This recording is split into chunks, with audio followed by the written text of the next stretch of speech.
तपाईहरु दुवैजनालाई हजुर तपाईको नाम भन्नु मेरो नाम पूजा तामाङ र हस्बेन्डको मेरो नाम राजेश गुरुङ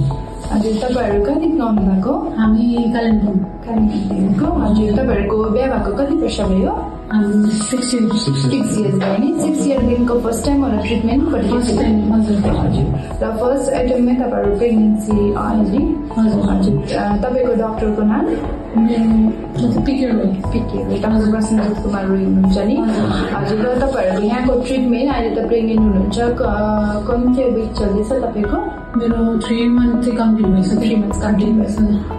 हजुर अनि तपाईको यहाँको यो प्रेग्नेन्सीको ट्रिटमेन्ट तपाईलाई यहाँको फर्टिलिटी है मेन त कन्सिभ हुनुमा छ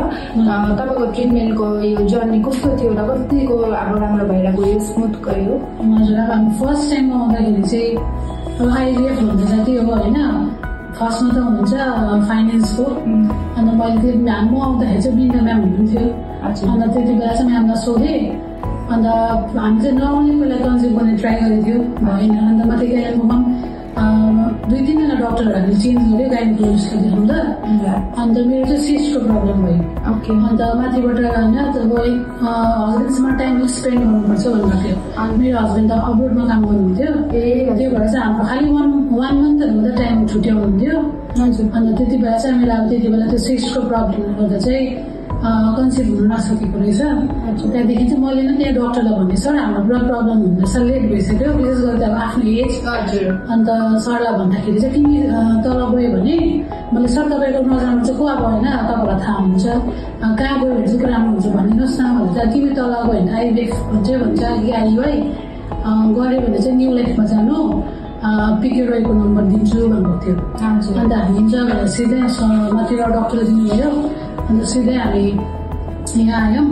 त्यहाँ सरलाई भेट्यो त्यहाँदेखि फर्स्टमा ब्लड टेस्टहरू पनि यताउता गऱ्यो त्यहाँदेखि सरले नै भन्नुभयो तपाईँको पहिला टिडिएस गर्नुपर्छ तब मात्रै हामी त्यहाँबाट स्टार्ट गर्नेछौँ भन्नुभयो त्यहाँदेखि हेर्दा मेरो सिभियर सिस्ट थियो बडीमा त्यसले गर्दा चाहिँ मेरो एकको त्यो ओभुलेसन नहुने बढ्नु नदिने अन्त सरले पहिला मेडिसिनले गर्नुपर्छ अन्त त्यसले भएन भने चाहिँ इन्जेक्सन छुट्छ भन्यो त्यहाँदेखि त्यो गर्दा गर्दा चाहिँ गरेर चाहिँ पहिला भए नेचुरली हुनसक्छ भन्नुभएको थियो तर त्यस्तो नहुँदा चाहिँ हामीले लास्टमा चाहिँ कन्सल्ट गर्दाखेरि चाहिँ म्यामले भन्यो लेट हुन्छ होइन तर अब तिमीहरूले आइवाई कि आइभेक्स गर्नु भन्दा चाहिँ हामीले चाहिँ आइवाईमा चाहिँ अलिक कम्ती नै चान्सेस हुनसक्छ होला टाइम पनि वेस्ट हुन्छ बरु आइभेक्सै गर्छौँ भन्नुभयो त्यहाँदेखि चाहिँ लास्टमा हामीले घरमा फ्यामिलीमा पनि सल्लाह गऱ्यो आइभेक्सै गर्नु भन्नुभयो त्यहाँदेखि हामीले लास्टमा चाहिँ आइभेक्सै गऱ्यौँ